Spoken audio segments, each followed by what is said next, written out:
കർണാടക സർക്കാരിൻ്റെ നിയമസഭയും സെക്രട്ടേറിയറ്റും ചേരുന്ന ഒരു ഇടമുണ്ട്. ബാംഗ്ലൂരിലെത്തിയ എല്ലാവരും ചെന്നു കാണാൻ കൊതിക്കുന്ന വിധാൻ സൗധ എന്നാണ് പറയുക. ഈ വിധാൻ സൗധയ്ക്ക് ഒരു പ്രത്യേകത എന്താ വെച്ചാൽ, വ്യത്യസ്തമായ വാസ്തുവിദ്യയുടെ ഒരു കൂട്ടാണ്. പലതും കൂട്ടുന്ന മാതിരി ഒരു കൂട്ട്. ദ്രാവിഡ, ചാലൂക്യ, ഹൊയ്ശാല, ഇൻഡോ സാരസൈനിക് ശൈലികളിലാണ് ഈ കെട്ടിടം നിർമ്മിച്ചിട്ടുള്ളത്. ഇങ്ങനൊരു കെട്ടിടം അല്ലെങ്കിൽ ഒരു സർക്കാർ ഓഫീസ് ഇന്ത്യയിൽ മറ്റെങ്ങും ഉണ്ടാകാൻ സാധ്യതയില്ല. ദില്ലിയിലുണ്ട് മാത്രം. ഒരു കർണാടകം പോലുള്ള ഒരു സംസ്ഥാനത്തെ സെക്രട്ടേറിയറ്റ് കാണാൻ തന്നെ ആയിരക്കണക്കിന് ആളാണ് ഓരോ ദിവസവും അവിടെ എത്തിപ്പെടുക.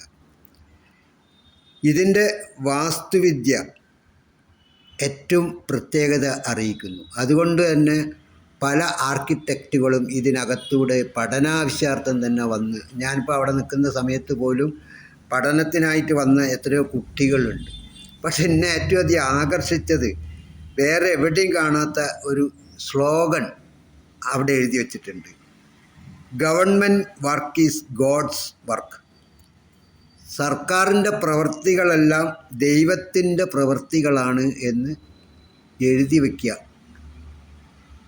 വേറെ ഏതെങ്കിലും ഒരു സർക്കാർ ഓഫീസിൻ്റെ മുൻവശമോ അല്ലെങ്കിൽ ഇതുപോലുള്ള സെക്രട്ടേറിയറ്റ് പഠിക്കലോ നിയമസഭകളിലോ ഒന്നും എഴുതാത്ത ഒരു വാക്കായിരുന്നു അത്. ആരെയും ആകർഷിക്കുന്ന ഒരു വാക്യം. ലോകത്തിൽ തന്നെ ഇതാദ്യമായിരിക്കും എന്നാണ് എനിക്ക് തോന്നുന്നത്. അപ്പോൾ ഈ എന്നാര് എവിടെ പോയാലും ശരി, ബാംഗ്ലൂരിലെത്തിയാൽ വിധാന സൗധ കാണുക എന്നുള്ളത്, ചെറിയ കുട്ടികളൊക്കെ പെട്ടെന്ന് അവിടെ എത്തിക്കഴിഞ്ഞാൽ താജ്മഹൽ എന്ന് പറയും. കാരണം കുട്ടികൾക്ക് മനസ്സിലുള്ളൊരു ചിത്രം, ഈ മകുടമൊക്കെ ഉള്ള ഒരു സാധനം താജ്മഹലാണ്. ഇതിൻ്റെ മുകളിലെ ദേശീയ ചിഹ്നമായ സിംഹങ്ങളുണ്ട്, അശോകസ്തംഭമുണ്ട്, പിന്നെ നമ്മുടെ പതാകയുണ്ട്. ഇത് കാണുക എന്നുള്ളത് രാത്രിയിലാണെങ്കിൽ അതിമനോഹരമായ ഒരു സംഗതിയാണ്. ഇത് 1951 മുതൽ 56 വരെ തുടർച്ചയായി ജോലിയെടുത്ത് പൂർത്തിയാക്കിയ ഒരു കെട്ടിടമാണ്. അതിന് ആദ്യം നമ്മൾ ബഹുമാനിക്കേണ്ട ഒരു വ്യക്തി, അന്ന് മൈസൂർ, കർണാടക സംസ്ഥാനമല്ല, മൈസൂർ സംസ്ഥാന മുഖ്യമന്ത്രിയായിരുന്ന കെങ്കൽ ഹനുമന്തയ്യയാണ്.